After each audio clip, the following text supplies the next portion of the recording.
वचन के मनन के आरंभ से पहले आइए एक छोटी सी कहानी के साथ हम इसका आरंभ करते हैं। और कहानी इस प्रकार से है। एक बार एक महर्षि अपने चेलों के साथ मृत्यु और जीवन के विषय के ऊपर ज्ञान और अनसुलझे पहलुओं को बयां कर रहे थे। और तभी उन्होंने कहा कि शिष्यों, जैसा मालूम है कि मृत्यु निश्चित है और मेरी भी मृत्यु होगी, लेकिन और मृत्यु और मेरे मृत्यु में एक फर्क होगा। जब मेरी मृत्यु होगी तो कुछ दिन के बाद मैं शरीर फिर जी उठूंगा। शिष्य आपस में बात करते हैं, अरे वाह, कितनी अच्छी बात है कि हमारे गुरु मृत्यु के बाद जी उठेंगे। और अक्सर गुरु और शिष्य के वार्तालाप के बाद या शिक्षा के बाद शिष्य आपस में बातचीत इसी विषय के ऊपर ज्यादा करते थे कि हमारे गुरु ने कहा है कि मृत्यु होगी और कुछ दिनों के बाद मैं जी उठूंगा, शरीर जी उठूंगा। और चेले या शिष्य उस समय का इंतजार करते हैं और एक दिन निश्चिंता या उस अवधि को या उस समय को जो मृत्यु की थी, महर्षि मृत्यु को प्राप्त कर जाते हैं। चले आपस में विचार विमर्श करते हैं कि महर्षि ने कहा है कि वो शरीर जी उठेंगे, तो हम उनके जी उठने तक क्यों ना एक यज्ञ का आयोजन करें। और ये विचार सबको अच्छा लगा और सब कुछ सहमति के अनुसार आसपास के गांव में, शहरों में इस बात का चर्चा फैला दिया गया कि फलाने जगह पर एक महर्षि मृत्यु को प्राप्त कर गए हैं और उन्होंने कहा था कि मरने के बाद कुछ दिनों के बाद वो शरीर जी उठेंगे। और इसी प्रयोजन के अनुसार एक यज्ञ रखा गया है। आप सब कोई आमंत्रित हैं और यज्ञ आरंभ होती है। भीड़ की भीड़ उस यज्ञ में इकट्ठा होते हैं। मेले जैसा चारों तरफ एक दृश्य बन जाता है और मुख्य आकर्षण वो महर्षि का पार्थिव शरीर होता है। कई लोग आते हैं, दर्शन करते हैं, कुछ देर रुकते हैं, शायद मेरे देखते ही ये जी उठे। कई लोग चढ़ावा लाते हैं, कई लोग धन दे रहे हैं। बड़ा अलौकिक वातावरण है। यज्ञ के उस हवन में पड़े हुए हुमादों की खुशबू और मंत्रों का उच्चारण रोज बरोज हो रहा शुरू होता है। एक दिन हो गया, 2 दिन हो गया, 3 दिन हो गया, 4 दिन हो गया, लेकिन महर्षि जिंदा नहीं होते। अब उनके शरीर फूलने लगता है और सड़ने के कगार पर आ जाता है। चले बड़ा विस्मित होते हैं, शिष्य आपस में वाद विवाद करते हैं, ये निर्णय लेने लगते हैं कि अब क्या किया जाए। महर्षि ने तो ऐसा कहा था पर यह हो नहीं रहा है। और अंतोगत्वा महर्षि के उस पार्थिव शरीर को जला दिया जाता है। और जो महर्षि का किया हुआ दावा था वो झूठा ठहरता है। बड़ी बदनामी होती है। लोग जिस चिन्ह और चमत्कार के लिए वहां इकट्ठा हो रहे थे वो अब निराशा से अपने अपने घरों को वापस लौट रहे हैं। और उस झूठ और आडंबर की बातें करते हुए वो बड़े मायूसी के साथ अपने अपने राह चले जाते हैं। मेरे अजीजों,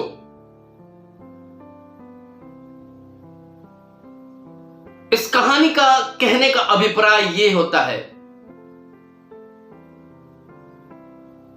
कि हम अपने लिए चाहे जितना भी दावा कर लें, लेकिन जीवन उस परमेश्वर के हाथ में है। और आपको मैं बताना चाहता हूं कि इस पूरे पृथ्वी पर लगभग 300 से अधिक धर्म हैं और इतने ही धर्म ग्रंथ भी हैं। लेकिन इन धर्म ग्रंथों के अंदर कहीं भी भविष्यवाणी या किसी इष्ट या किसी देवता या किसी भगवान की जन्म होने का भविष्यवाणी, मृत्यु की भविष्यवाणी और जी उठने की भविष्यवाणी कहीं नहीं लिखी, सिर्फ बाइबल को छोड़ के। हालेलुया। केवल एक ऐसा धार्मिक ग्रंथ है जिसकी भविष्यवाणी पूरी होते हुए हम देखते हैं। एक ऐसा पवित्र शास्त्र, एक ऐसा पवित्र परमेश्वर का प्रेरणादायक वचन जिसकी भविष्यवाणी जो सदियों पहले लिखी गई वो आज भी पूरी हो रही है।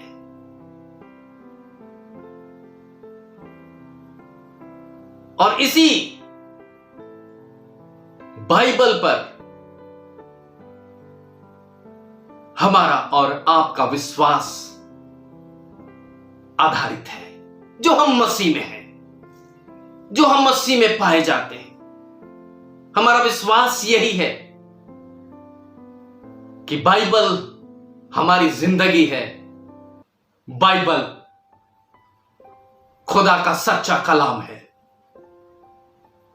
और इसे उस परमेश्वर ने इस पृथ्वी पर दिया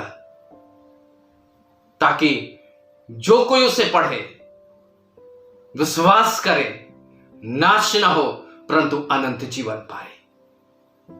कुछ घटनाक्रम को मैं बाइबल के अनुसार आपके सामने रखना चाहता हूं ताकि आप समझ सकें कि प्रभु यीशु मसीह का जी उठना केवल नए नियम के अंदर या नई बातों में या नए वाचा में प्रदर्शित नहीं की गई, बल्कि यह प्रभु यीशु मसीह के पैदा होने से 700 साल पहले लिखी गई थी। अगर आप यशायाह नबी की किताब को अगर आप पढ़ें तो एक भविष्यवाणी की गई थी। अब भविष्यवाणी की बात हो रही है तो हमारे पूरे पृथ्वी पर कई भविष्यवक्ता पैदा हुए जिनको कि हम नामों से जानते हैं, जैसे नोस्ट्राडम, बाबा वेंगा बड़े प्रसिद्ध हैं अभी, professor क्रियोप,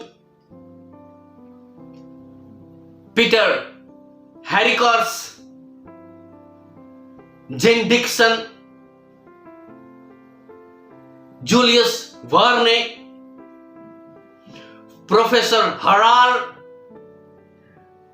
doctor Julburn, Anderson, Gaylord Krise और भी बहुत सारे भविष्यवक्ता हुए जिनकी कई भविष्यवाणी पूरी हुई और कई भविष्यवाणी पूरी नहीं हुई।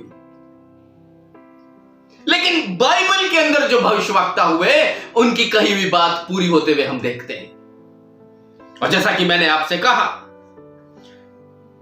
कि प्रभु यीशु मसीह के जन्म से 700 वर्ष पहले ही जन्म की भविष्यवाणी यशायाह नबी की किताब में कर दी गई थी।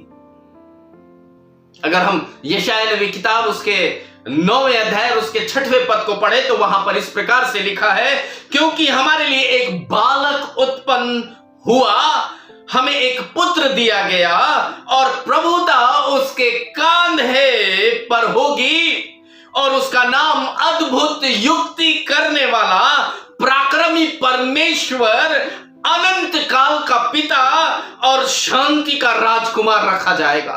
ये 700 वर्ष पहले प्रभु यीशु मसीह के जन्म की भविष्यवाणी और उसके नाम और उस जिम्मेवारी को यशायाह नबी की किताब में व्यक्त किया जा रहा है। और केवल जन्म ही नहीं, बल्कि प्रभु यीशु मसीह के इस दुनिया के अंदर दुख, पीड़ा और मृत्यु का भी भविष्यवाणी किया गया। कैसे किया गया? यशायाह नबी की किताब उसके 53वें अध्याय 1 पद से लेकर के 12 पद तक में इस बात का जिक्र है। यशायाह नबी की किताब उसका 53वां अध्याय और उसके 1 पद से लेकर के 12 पद तक में इसका वर्णन है।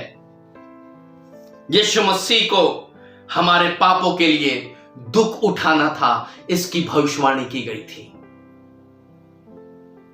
क्या लिखा है यहां? लिखा है, क्योंकि वह उसके सामने अंकुर के समान और ऐसी जड़ के समान होगा जो निर्जन भूमि में फूट निकले। उसकी ना तो कुछ सुंदरता थी, हम उसको देखते, और ना उसके रूप ही हमें ऐसा दिखाई पड़ता कि हम उसको चाहते।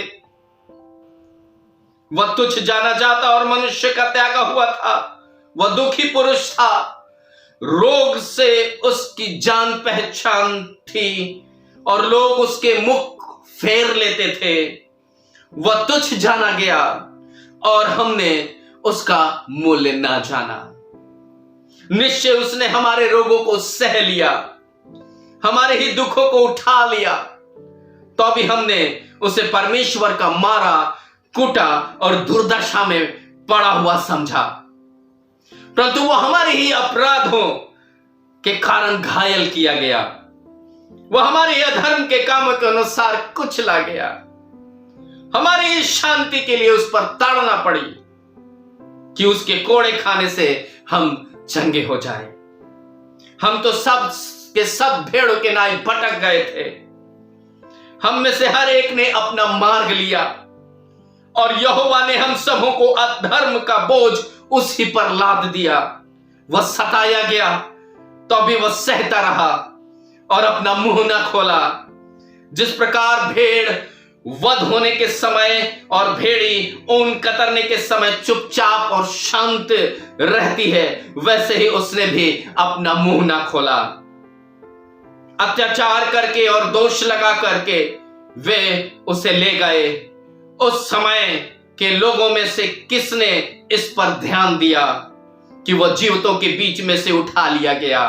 मरे मेरे ही लोगों के अपराधों के कारण उस पर मार पड़ी। उसकी कब्र भी दुष्टों के संग ठहराई गई और मृत्यु के समय वह धनवान का संगी हुआ।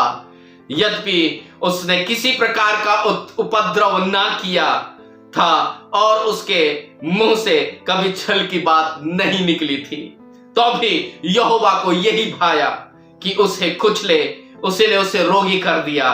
जब वह अपने प्राण दोष बलि करके तब वह अपने वंश को देखने पाएगा, बहुत दिनों बाद जीवित रहेगा, उसके हाथ यहोवा की इच्छा पूरी हो जाएगी। उसकी अर्थात यहोवा की इच्छा पूरी हो जाएगी और परमेश्वर का पुत्र प्रभु यीशु मसीह के इस जन्म की भविष्यवाणी और इस दुख और मृत्यु और परमेश्वर की इच्छा पूरी करने की भविष्यवाणी 700 वर्ष प्रभु यीशु मसीह के जन्म से पहले कर दी गई। और AD 3 में प्रभु यीशु मसीह का जन्म होता है। प्रभु यीशु मसीह इस पृथ्वी पर आते हैं, देह धारण करके देह में हमारे बीच में डेरा करते हैं। वो हमारे साथ सुख और दुख का भागी बनते हैं। कई चिन्ह और चमत्कार होती है। अंधे देखते हैं, गूंगे बोलते हैं, लंगड़े चलते हैं, भूखे 5 रोटी और 2 मछलियों से 5000 खाते हैं, मुर्दे जिलाए जाते हैं, झोले के मारा चंगा किया जाता है, दुष्ट आत्मा निकाली जाती है। सब कुछ होने के बावजूद भी लोगों ने उसका तिरस्कार किया। और उस प्रभु यीशु मसीह ने अपने जीवन काल में ही स्वयं के लिए कई बातें कही, अर्थात अपने मृत्यु और अपने जी उठने की बात कही। वचन में लिखा है, मत्ती किताब उसके 20वें अध्याय 18 और 19 पद में लिखा है कि मनुष्य का पुत्र प्रधान याजकों और शास्त्रियों के हाथ पकड़वाया जाएगा और वे उसको घात के योग्य ठहराएंगे और उसको अन्य जातियों के हाथ में सौंप देंगे कि वे उसे ठट्ठा में उड़ाए, उसके ऊपर थूके, उसे कोड़े मारे और उस पर लानत दे, क्रूस पर चढ़ाए और वह तीसरे दिन मृतकों में से जिलाया जाए। क्या खुद प्रभु यीशु मसीह अपने चेलों के साथ बात कर रहे हैं। अभी हमने बताया कहानी ना, एक महर्षि किस प्रकार से अपने मृत्यु और जी उठने की बात करते हैं, लेकिन मृत्यु तो हो जाती है लेकिन जी नहीं उठते। लेकिन यहां प्रभु यीशु मसीह अपने चेलों के साथ बात कर रहे हैं, जीते जी बात कर रहे हैं। वो जिंदा है और अपने मृत्यु की भविष्यवाणी और अपने जी उठने की भविष्यवाणी कर रहे हैं। मरकुस की किताब उसके 10वें अध्याय और उसके 33 पद और उसके 34 पद को पढ़े तो वहां भी यही लिखा है कि उसे पकड़वाया जाएगा, उसे कोड़े मारे जाएंगे, उसके कपड़े चिट्ठी डालकर बांट लिए जाएंगे,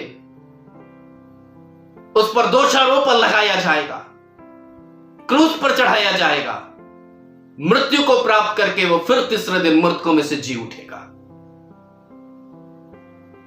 लूका की किताब उसके 18वें अध्याय और उसके 31, 32 और 33 पद में भी सेम यही बात सबूत के रूप में लिखा गया है। और ये तीनों जगह स्वयं प्रभु यीशु मसीह अपने मृत्यु और जी उठने की बात कहते हैं।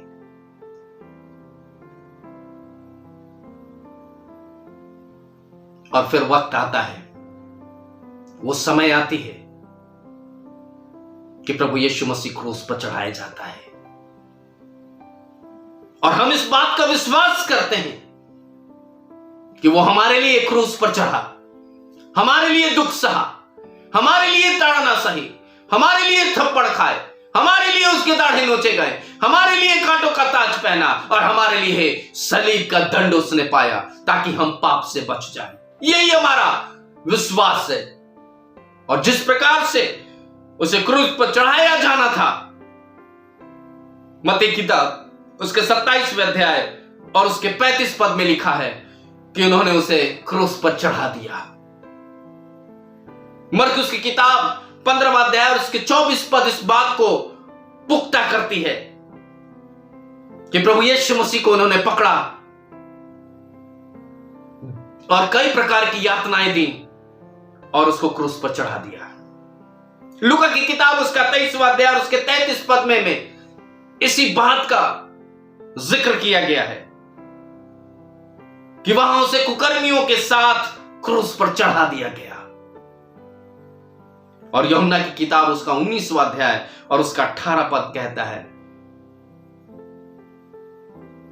कि लोगों ने ये कह करके कि इसे क्रूस पर चढ़ाओ, क्रूस पर चढ़ाओ, क्रूस पर चढ़ाओ, उसे क्रूस पर चढ़ा दिया गया। लेकिन प्रभु यीशु मसीह अपनी बात कह चुका था, मैं मरूंगा लेकिन तीसरे दिन जी उठूंगा। और आज की सुबह मेरे अजीजों, हम पुनरुत्थान के दिवस को अर्थात शुभ पुण्यथान के पर्व को मना रहे हैं। और ये हमारा सौभाग्य है परमेश्वर में कि प्रभु यीशु मसीह एक निर्दोष मेमने की तरह हमारे लिए बलिदान हुआ, हमारे पापों के लिए बलिदान हुआ, हमारे गुनाह के लिए बलिदान हुआ, ताकि हम पाप मुक्त होकर उद्धार को पा सके, पाप मुक्त होकर के परमेश्वर को हे पिता और हे अब्बा कह सके, पाप मुक्त होकर के एक स्वतंत्र जीवन जी सके। और प्रभु यीशु मसीह जी उठा। हालेलुया। प्रभु यीशु मसीह जी उठा और आज भी जिंदा है। और यही हमारा विश्वास है जो मरते दम तक रहेगा, क्योंकि हमें मालूम है कि जो प्रभु यीशु मसीह मर के जी उठा वो हमें भी इस विश्वास के द्वारा जी उठाएगा। हम भी जी उठेंगे और अपने परमेश्वर पिता के सिंहासन के सामने इकट्ठे होंगे। मत्ती की किताब उसके 28वें अध्याय उसके 6 पद में लिखा है कि जब मरियम मगदलीनी और अन्य स्त्रियां कब्र पर गई तो उन्होंने पत्थर लुढ़का हुआ देखा और बड़े डर के साथ वो उस कब्र में जाती हैं और देखती हैं कि वहां प्रभु यीशु मसीह नहीं है, तो वो रोते बिलखते बाहर निकलती हैं, बड़ी घबराई हुई रहती हैं और ये कहती है कहीं ऐसा ना हो कि कहीं सैनिकों ने इसके लोथ को चोरी कर लिया हो, कहीं ऐसा तो नहीं कि प्रभु यीशु मसीह के उस शव को चोरी कर लिया है। लेकिन 2 स्वर्गदूत वहां दिखाई देते हैं और वह कहते हैं अपने वचन के अनुसार वो जी उठा है। हालेलुया। अपने वचन के अनुसार हमारा प्रभु यीशु मसीह जी उठा है। मरकुस की किताब उसके 16वां अध्याय उसके 6 पद में लिखा है, स्वर्गदूत बोलते हैं चकित मत हो, तुम यीशु नासरी को जो क्रूस पर चढ़ाया गया ढूंढती हो, वो तो जी उठा है। हालेलुया। वो जी उठा है। लूका की किताब कहता है 24वें अध्याय 6 और 7 पद में वो अपने कहे अनुसार मृतकों में से जी उठा है। भोर सवेरे मरियम उठती है, कब्र पर जाती है, कब्र खाली है और प्रभु जी उठा है। वो दौड़ती है, चेलों के पास जाती है और कहती है प्रभु जी उठा है, वो मुझे दिखाई दिया है और मुझसे कहा है कि जाओ बताओ, मेरे चेलों को बताओ कि मैं जी उठा हूं। और हमारा विश्वास भी यही कहता है कि प्रभु यीशु मसीह जी उठा है, प्रभु यीशु मसीह जी उठा है और आज भी हमारे मध्य है। अब हमारी बारी है। प्रभु यीशु मसीह आज से 2024 वर्ष पहले जी उठा है। आज हमें यह बताने की आवश्यकता है कि यीशु मसीह हमारे जीवन में जिंदा है। जैसा गलातियों किताब उसके 2 अध्याय और उसके 20वें पद में लिखा है कि अब मैं जीवित ना रहा, पौलुस प्रेरित कहता है अब मैं जीवित नहीं रहा, पर मसीह मुझ में जीवित है। मैं मर गया, पाप के लिए मर गया, व्यभिचार के लिए मर गया, शराब के लिए मर गया, तंबाकू के लिए मर गया, झूठ बोलने के लिए मर गया, व्यभिचार के लिए मर गया, बुरी युक्तियों के लिए मर गया, दूसरे की बुराई करने के लिए मर गया, ठट्ठा करने के लिए मर गया, घमंड के लिए मर गया, अपने शरीर की सुंदरता के लिए मर गया, अपने बुद्धि और ज्ञान के लिए मर गया। मेरा अस्तित्व मर गया, अब मसीह मुझ में जिंदा है। अब हमें मसीह को अपने जीवन से दिखाने की आवश्यकता है और तब ये पुनरुत्थान का ये जो पर्व हम मना रहे हैं ये सार्थक होगा। ये पुनरुत्थान का ये पर्व हमारा सच्चा मायने प्रकट करेगा, हमारा अपना अस्तित्व मर के प्रभु यीशु मसीह को जीवित करेगा। और जब हम ऐसा करेंगे उसी दिन प्रभु यीशु मसीह हमारे जीवन में पुनरुत्थान को लेकर आएगा, क्योंकि हम मर गए और मसीह मुझ में जिंदा है। परमेश्वर इस वचन के द्वारा आप सबको बहुत आयत से आशीष दे। फिर मिलेंगे, जल्दी मिलेंगे। तब तक के लिए शालोम।